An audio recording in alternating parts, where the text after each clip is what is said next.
So as a diesel truck owner, have you ever wondered what it's like to run your diesel without an air filter? As a matter of fact, I've actually seen people at the track or even on the dyno remove their air filter to get better horsepower or better track times.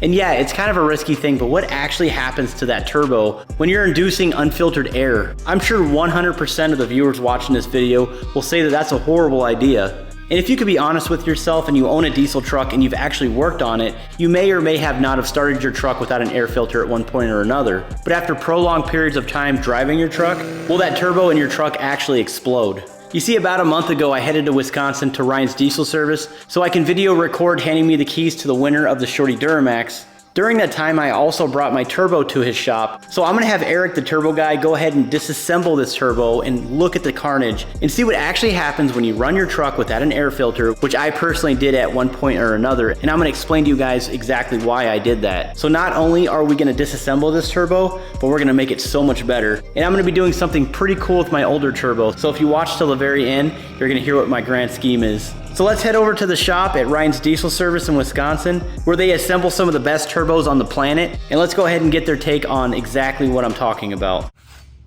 Ryan! Oh gosh. Ryan! What are you bringing me now? Hey, how's it going? It's going. Think you can fix a turbo for me? Possibly. Okay, so I'm making this YouTube video because I'm gonna spare my humility once again and show to you guys how important it is to make sure that you guys have a air filter on your intake when you have a turbo. So that's why I'm bringing this. So this is pretty much what started my YouTube channel. This 68 millimeter RDS turbo. Got it a few years, well, I would say I've been running this for about 4 years now. Is that about right, Ryan? Yeah, that sounds about, yeah. I have about, I'd say about 50,000 miles on this turbo. So we don't know what the condition is, but here's the deal. So last year, I was having injector leak issues coming from the injectors. They weren't seating properly. They were just leaking out of the head. So I kept unseating them, resealing them, couldn't figure it out. Eventually, I figured it out. I was cutting corners and not putting I had the intake on. You're laughing. I had the intake on, but I wasn't putting the air filter back on. I was test driving it, coming back, checking for leaks, but I was never putting the air filter back on. I probably had that air filter off for about a week. And after I removed this turbo and installed the new RDS 9-blade turbo that everybody's loving, by the way, I'm glad I did that, because I'm going to ask you guys here in a second how the condition of this turbo and how long it's actually would have lasted if I would have continually ran this thing. But it took some chunks out of the wheel. I didn't feel any shaft play though. Well, we'll find out. Yeah, I guess so. This is Eric. He is the turbo, we call him the turbo master builder here at Ryan's Diesel Service. Basically quality and control assembly, everything usually comes in-house here, and it usually goes through him as well. And yeah, so I guess you're gonna see it. I have no idea. I just know that this isn't very good because there's chunks missing. You probably receive a lot of cores that come in. I know you don't take a lot of cores now, you do a lot of brand new units, but Yep. You do see what comes in. So Yeah. this probably isn't as bad. It's one of those things we get enough guys that, you know, whether they're sending their unit in for a core aspect or they're sending the unit in for a warranty application. There's definitely keys to keeping turbos running a long time. You know, when you see units that are on the internet, these guys, and they're on there, I don't know why people do this, but they go run to Facebook and cry on Facebook how their turbo failed from, you know, whether it's, you know, our turbo or somebody else's turbo, and it failed, and oh, they only have 10 or 12,000 miles on it.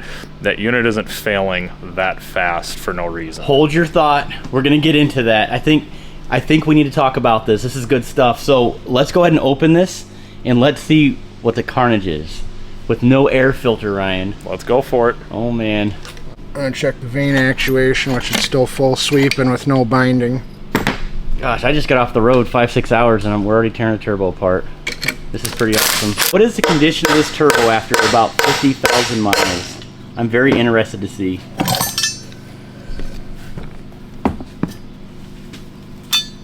Alright. You'll see everything on the turbine side still looks really good. None of the vanes are stuck. They all rotate free. There's not a bad buildup anything in here. It wasn't burning oil. It wasn't leaking coolant out the back. Everything looks really good that way. What about shaft play? Is that something you check when you... We're getting there. Just... I'm sorry. Easy breaths. It's Saturday. Sorry, I got ADHD. No, you don't say. So back to the turbine side, to the unison ring fitting to the bearing housing. Nowhere near binding yet, which is good. Means you didn't have any issues, and it definitely wasn't sitting too much, or you weren't running enough where it started building up a lot of rust. Now, to the CHRA, we got no radial or axial play, so bearings feel like they should be pretty healthy yet, but we will know once we get them out and cleaned up and see what everything looks like. So we'll get the compressor housing off. We're going to show you guys the wheel, because you can see it right inside. Nice and chewed up.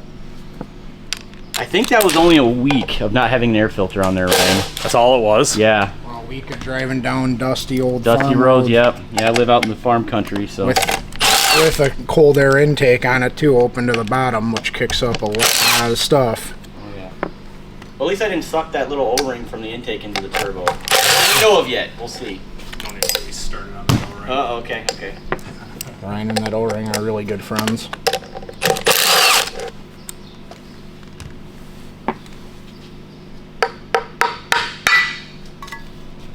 Oh boy, here we go. So there is the compressor wheel. As you guys can see, it's pretty chewed up. We got some chunks missing out of it. So is it in and out play is good, but left and right, or no, how does that go? You should have no more than 1/4 thou of axial play, and with no oil on the bearings, about 1/10 thou of radial play max. So there should be a little movement left and right and in and out. There's going to be, because when there's no pressured oil in the bearings, there is a gap there, which is by design. Once there's oil in there, it fills up all the gaps because the shaft is actually rotating on a bed of oil in between that and the journal bearing. So you can see here is all the damage from foreign objects, more than likely without an air intake. It was road debris, rocks, gravel, whatever or else. Or even bugs, huh? I don't think a bug did that. Maybe a small bird. So you can see some of these nicks on the face here are not catastrophic.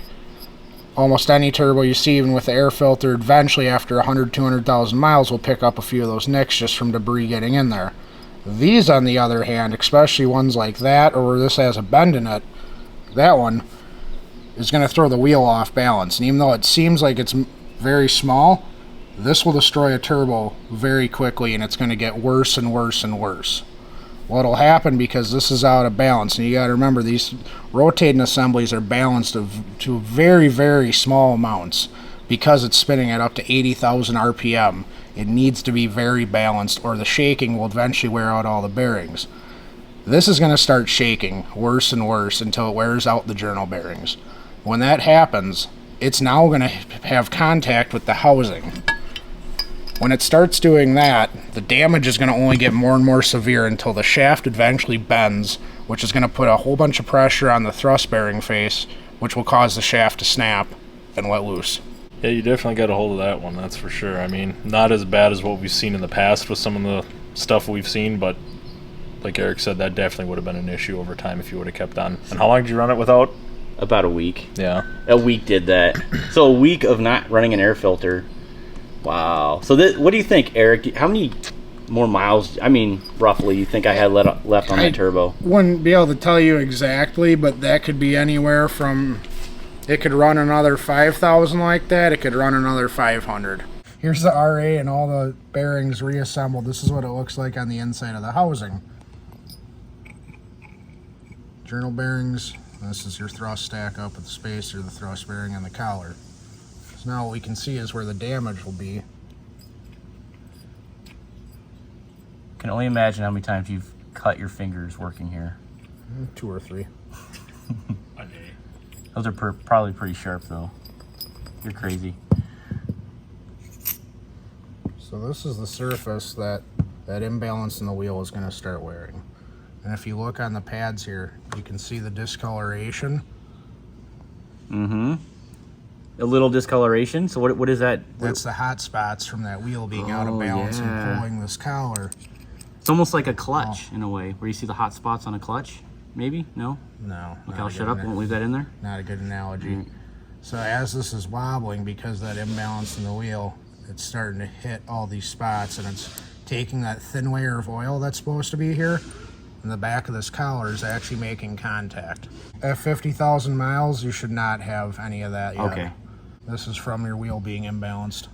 Then the next thing that'll take it is this front journal bearing, and you can start to see some of this striping. Yeah, I see a little bit of wear on the outside of that. That was also from the oil plane being broken, and it's starting to make contact. Now this isn't too bad yet. If we saw it, on the inside you can see a bit of scoring too. When it starts to get extremely bad, what you'll see is actual transfer, where you'd see bearing material built up on the shaft and then on the inside of the housing. And eventually this bearing is going to change diameter to cause enough play that this shaft's going to start doing this. Because your journal bearings are what provide your support for radial movement. Your thrust bearing is what holds your axial movement. All right, so to wrap this up, I was being incompetent. I was just being impatient, really. Trying to fix my truck, remove that air filter, eventually put it back on, you know, after a week. I didn't drive it every day for a week, but I think I had, honestly, Eric, I think I only had about 20 miles on that without an air filter. If I was to drive it, yeah. That's what 20 miles does. This is minimal right now. If you let this go, this would eventually be a completely exploded turbo in probably a pretty short time, seeing how this was starting to look. So 20 miles, Ryan. That's what did it. That's insane. Little things like this happen quick. I mean, when you figure this turbo spinning at anywhere from 30 to 80,000 RPM, these things are cooking. One little bit of debris passing through that filter of not being either not on there or broke down, whatever the case may be, is going to have a cause and an issue like that. And guys don't realize that. Guys don't realize, I mean, again, you've heard it from tech calls. I've heard it on some of the tech calls I've taken. Tyler's heard it from tech calls he's taken. You know, other people here have. Well, you know, it only happened. It happened so quick. And it's like, here's a prime example. Firsthand, real world, non-biased experience of how fast something can go south just by not having it there. Well, hey, the good news, though, is I didn't have any fuel leaks after I fixed everything. Well, there's your positive. I should have just put the air filter back on. But cool, man. I appreciate you explaining that to me. It's kind of cool to see this thing open it up after so many years of putting it through the abuse that I did. So what's our next step, Eric? What are we going to do to rectify this? Not that it really matters. I'm not putting this turbo back in my truck, but this is kind of a cool part of history of my channel. Well, Josh, just for you, we've got something special. But for what? What are you talking about? We've got a brand new 64 9-blade cartridge. You're kidding. Seriously, man? I built a half a turbo for you. Oh my goodness. So this is the 9-blade. This is exciting. Well, what's going on over here? Did you keep my polished cover, man? Yeah, we got you hooked up with the new RDS Whoa. Powermax style. That is gorgeous. It looks like a diamond, man. I spent hours polishing this for you. Look at these fingers. These Let me see fingers your will fingers. whittle down to the bone to polish that cover. Dude, that is so nice of you. Broken, scarred fingers. So you seriously polished this for hours? Hours. I didn't sleep one night just what- to get this done for you. I don't. All right, so here's the old one. Had it for a while. Here's the new one. Look at that. It's really cool.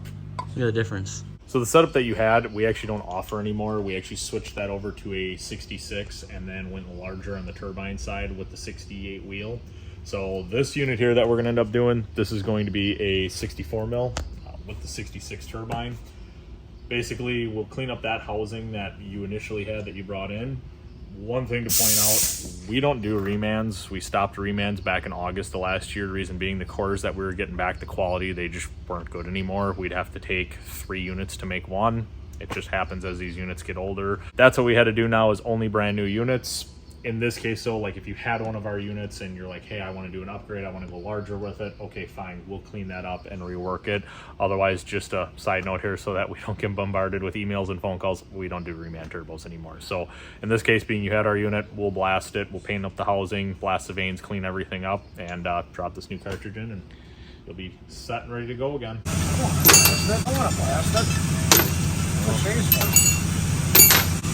Richard, what'd you do? It looks good to me. Turn the flashlight off. Yeah, well, everything looks good in the dark. Oh, you're talking about the buggered up The threads? half a bolt you left in there? Is there really half a bolt in there? The important part, you know, with the threads. Oh, just send it, man. You know. This is why we can't have nice things. No kidding. I actually am really glad that I did this because we were talking and Ryan's like, "You ready for that 9-blade turbo yet?" And I'm like, I don't. Why? Like, this turbo's fine. That I already had this turbo, the 68 that I've had in this truck for years. I've never had a problem, and I really did not want to do another turbo install, because most of you guys know, if you've ever done a turbo install on any Duramax, except for the L5Ps, they are a pain in the butt, and they're going to take you hours. I don't care how good you are. LMMs are the easiest. They're no fun. Yeah, right. LMMs are the worst because you got to remove the downpipe. I don't want to get into it. I got numerous videos on how to install turbos, but what I'm trying to say is I didn't want to do it out of pure laziness, to be honest with you, but I wanted to do it for you guys just to show you guys what it sounded like. It was just a cool. I'm a YouTuber, so I gotta film this stuff, but I'm really glad I did it because, like you just said, was it 500 to 2,000 miles? Who knows? That thing could have already. I could have exploded a turbo. Yeah, and unfortunately, turbos generally don't blow up at the best times. You know, whether it's you're traveling on the side of the road or you're hauling something, and now what are you gonna do? You know, especially hauling something that would have sucked. Oh yeah, try to now get another truck with a trailer there to haul your truck back, and unfortunately it sucks. You know, maintenance is definitely key, especially when you start coming to something performance like this. You know, imagine if you're like all the way in the Rocky Mountains when this happened with another truck behind your truck. Oh like, man, you got to get your truck and trailer all the way back out here. That would be horrible. Yeah, and I'd have spent another year. Nice.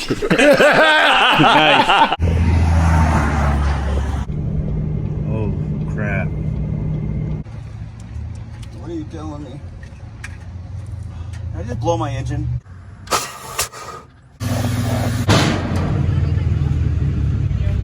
really sounds familiar, like that happened. So overall inspection, I know there's really not much to a turbo, I mean, if you look at it, but the exhaust housing, you already looked at the vanes, they weren't stuck, the ring looks good. It seems like everything was pretty well done as far as the build goes, and the maintenance in that aspect, everything. That crankcase ventilation reroute, except for the maintenance on it, putting the air filter on. You're missing that critical part. Actually, I got a good question for you. The crankcase ventilation reroute that I did, can you tell a difference? Because the turbo looks pretty clean. Yeah, you've got a little bit of oil in the housings, which is normal. You're going to have that, especially when it's cold and it starts up. Those rings aren't going to be sealed all the way, and you'll get a little bit of seepage. It's nothing to worry about. When you don't have your PCV going right back into the intake, you get way less oil buildup on the intake side, which that eventually harms like your intercooler and your boots and everything. Yeah, it just gunks everything all up. Correct. Essentially what we're talking about here, now this guy right here has a resonator plug right here. He took off the resonator air box on the top. But this line right here is actually plumbed to your intake. It goes right to your mouthpiece. And what he's saying is that it's inducing the crankcase vapors from underneath the valve covers here, and it basically dumps it right back into your turbo, and it's sort of the emissions way of relieving that. It doesn't go into the atmosphere. So what I was trying to say, guys, just so you understand, I rerouted that. So I just removed that completely. I connected hoses from each side of the engine and vapored them out into the atmosphere. So that oil isn't actually inducing back into the turbo, so it doesn't really gunk it up as much. So we have the exhaust housing all cleaned up, looking brand new. This is kind of a big deal. Looks good, man. It looks so good. So I guess if I get an LMM, an LOY, or an LBZ, is that correct, Eric? They'll fit in 04.5 to 10, right? Correct. Duramax? Correct. I know the LMLs are a little different. They are. It's the exhaust housing that's different, right? And compressor housing. And bearing housing. Okay, never mind. It's just different. Pretty much everything. Yeah. Looks so good, man. Beautiful. You did a terrific job on this, by the way. Just look at that non-chewed up wheel. Yeah, that's going to be the biggest difference between the old unit and the new unit is the wheels all here. Hey, you know what's crazy? After I did that, I actually pulled a Powerstroke on my trailer with this turbo. Like I said, give it a little bit of time, then you would add some issues. So this is going to sound a lot different from the 10 blade. So it was previously a 10 blade, now it's a 9 blade. Cherry on the top. Boom. You the man. Thanks again for everything. I showed you guys what happens when you don't run a air filter, even for a very short amount of time. Even if you're just testing the vehicle, just throw the air filter on there. It's super quick and easy. Don't be me, you know. I'm trying to teach y'all from my life lessons as well. These things are very expensive when it comes down to it. You don't want to destroy that. Back in the day, for some of you guys that remember, we used to run the 68 with a 66 turbine. There was a couple other companies at the time that were out there that were running them like that. Well, what ended up happening was guys were buying 68 mils at the time, thinking that, oh, I can go throw all this big fueling and power at it and that sorts, and that's not what it was designed for. And basically, like, prime example, guys would throw like 100 overs or 150s with a 10 mil, and then they'd blow up the turbo because it was not handling it and it wouldn't last. So that's why we ended up kind of revisiting, resizing all our units and coming up with different combinations that kind of worked for their power goals as far as that goes. So a couple weeks ago, we actually had a meeting with I'll just say a very large air intake manufacturer that does a lot for the diesel pickups, all three, and then a lot of the side-by-side stuff.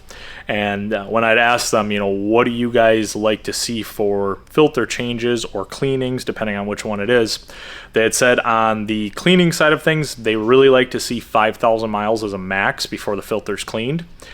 If you're in a dusty environment, like you guys down in the south, you know, and that sorts where, you know, those filters are just packing full, they actually said do it sooner. And I said, well, that seems kind of excessive. They said no. They had done a lot of testing, and I know this company does a lot of testing in their stuff. They're a very, very good company that way. And they said that's not excessive. That this is what they found, that in those dusty environments, they have, like, you know, test tubes and stuff that go inside the filter that they actually will sprinkle in, you know, basically try to inject and force dirt through the filter. And they found that in those environments like that, it would break the filter down faster. So 5,000 miles on a cleanable filter, unless you're in a dusty environment, do it sooner. The other thing you guys may ask about is the socks, because there's the socks that you can slide over the filter. I'd asked them about that. They said it's a really good protection, but don't use it as a crutch. You use it as a crutch. Now all of a sudden, well, now 5,000 being in a dusty environment turns into 7,500, and then you end up something like that. So you don't want that. The other thing they said is on a cleanable filter, or excuse me, on a throwaway filter, 10 to 15,000 as an absolute max. When I was talking to her, she said we really like to see 5 to 7,500 miles. They were very adamant though. 15,000 miles, you throw, no matter, you know, cleanable, throw it away. No matter how many times you've cleaned it, throw it away. No matter how good it looks, throw it away. So it's always good to have, you know, a couple on tap at your garage when you're doing your oil changes. Pretty much like what we tell guys when, you know, when they call in and talk to my guys here, I point blank tell them, you know, tell these guys, you know, if you're cleaning, you know, have the cleanable setup, have a spare filter on the shelf, you know, one in your truck. That way, when you're doing that oil change on that Saturday, you're not killing your whole Saturday waiting for that filter to dry. Grab the pre-oiled one off the shelf, slam it in there, clean the other one at your leisure, put it back on the shelf. Good maintenance habits that Earl didn't obviously do. Well, that was really great insight. Thank you so much, Ryan. And of course, Eric, he's tremendous on camera. I love how he explains things. It's pretty cool. Oh yeah, Eric's a wealth of knowledge and definitely a good team player, that's for sure. If you guys are interested in their turbos, definitely check them out, ryans-dieselservice.com, and you're selling turbos for basically every platform, Duramax, Powerstroke, and Cummins, right? Correct. Yep. We pretty much everything, all the way up to pretty much all the late model stuff. Even the late model stuff. That's going to be exciting. I can't wait to see how all that goes. So I'm back at the shop in Michigan, and I want to send a special shout out to everyone who watched till the very end. Thank you guys so much. But I have the 64mm RDS 9 blade in there. I also have a nice HSP piping kit. This truck screams, which we'll go ahead and start it. Actually, I'm going to go ahead and start it for you guys so you can hear it. A lot of you guys that watch the channel already know what it sounds like. But what am I doing with this turbo? I mean, obviously the only Duramax that I own from an 04.5 to a 2010 is this truck right here. So what do I really need this for? So what I'm gonna do is I'm gonna run a giveaway with this thing. And I know some of you guys watching this channel probably don't own these trucks, so this really doesn't apply. But if you do win the sweet turbo, you can sell it, keep it, whatever. But for the most part, this was a turbo that was on this truck for many years. And of course, now that it's remanufactured, I think it's gonna be pretty awesome if somebody wins this thing. But unfortunately, there can only be one winner, so I went ahead and added a brand new Arty Diag 800 BT diagnostic scan tool. It's pretty sweet.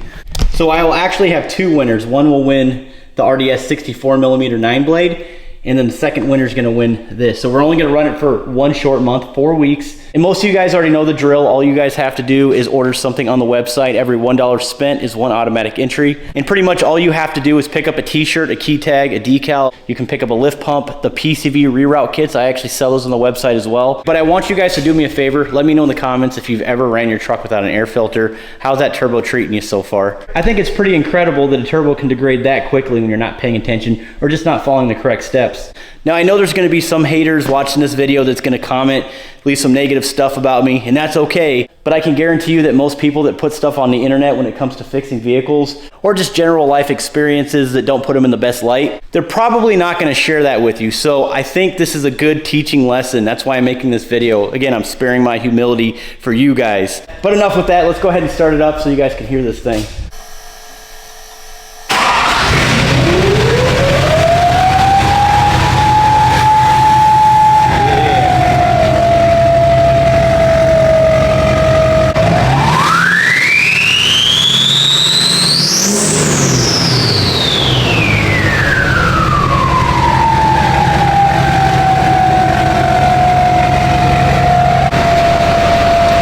I'm telling you guys, that RDS 9 blade sounds so good.